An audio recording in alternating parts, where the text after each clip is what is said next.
Dinidinig ng aking mga tupa ang aking tinig at kilala ko sila. Welcome to my channel, ang Kuya Nanding M. Please like, share, and subscribe. Ang aking channel ay tungkol sa biblical, inspirational, and life experiences at motivational.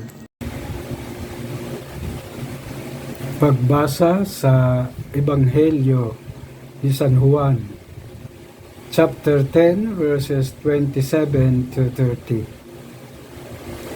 Dinidinig ng aking mga tupa ang aking tinig, at kilala ko sila, at sumusunod sila sa akin.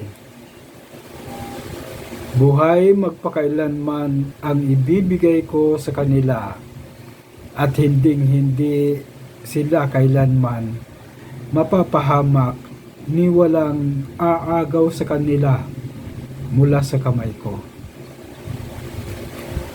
Mas dakila sa anuman ang ibibigay sa akin ng aking Ama, at walang makakaagaw mula sa kamay ng Ama.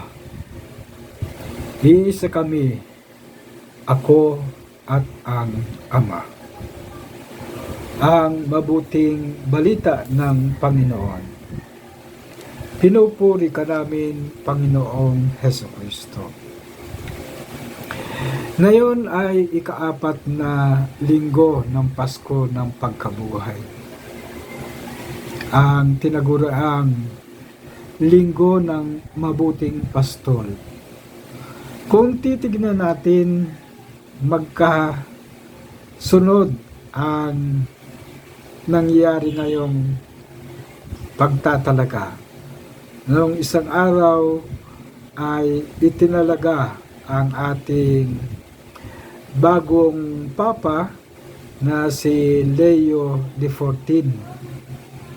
At napakaganda ng kanyang mga mensahe. Ang napili niyang pangalan ay Leo, na ang may pagpapahalaga sa karapatan ng mga manggagawa at sa karapatan ng mga nagpapastol.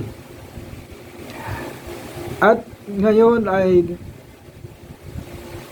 nalalapit, bukas pala ay na magkakaroon na naman ng national at election.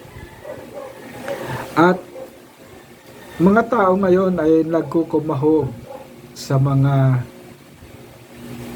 ibibigay ng mga politiko. Sabi ng mga politiko, ito ay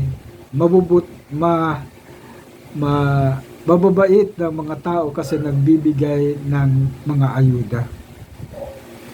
Napakaraming nagbibigay ng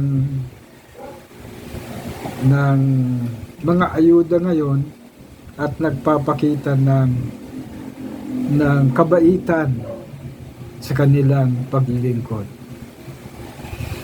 Pero magandang tingnan ngayon ang mabuting pastol. At linggo din ngayon ng pandaigdigang panalangin para sa bukasyon. Harinawa tayo ay makakuha ng mga bukasyon ng paglilingkod. Ang tunay na maglilingkod sa atin ay may katangian ng mabuting pastol.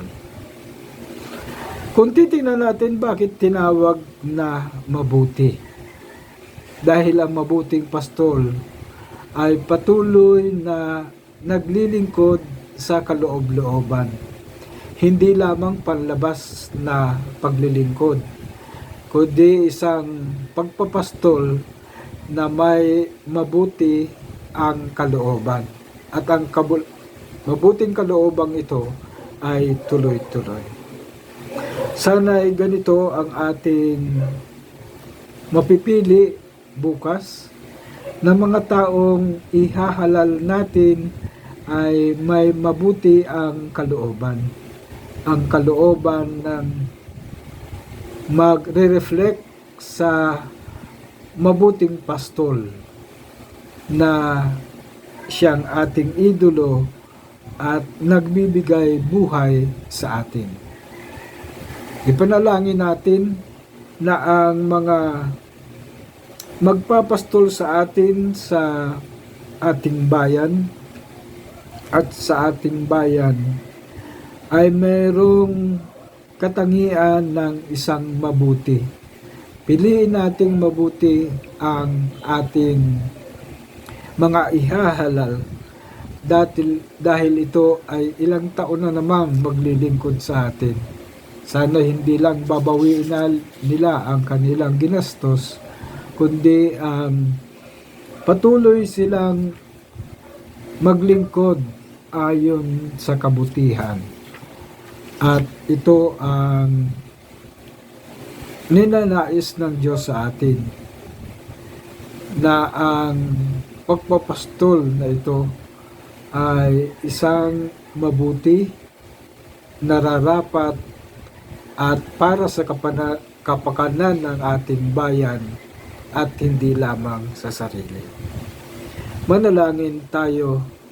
Panginoon namin Diyos, patuloy mo kami patnubayan na sa panahon ng eleksyon ay magkaroon kami ng kapayapaan at magkaroon ng katarungan at karunungan na maging batayan namin sa pagpiling ito ay ang mga taong tunay na may mabuting kalooban na maglilingkod sa aming bayan, sa iyong sambayanan at sa aming kapwa-tao.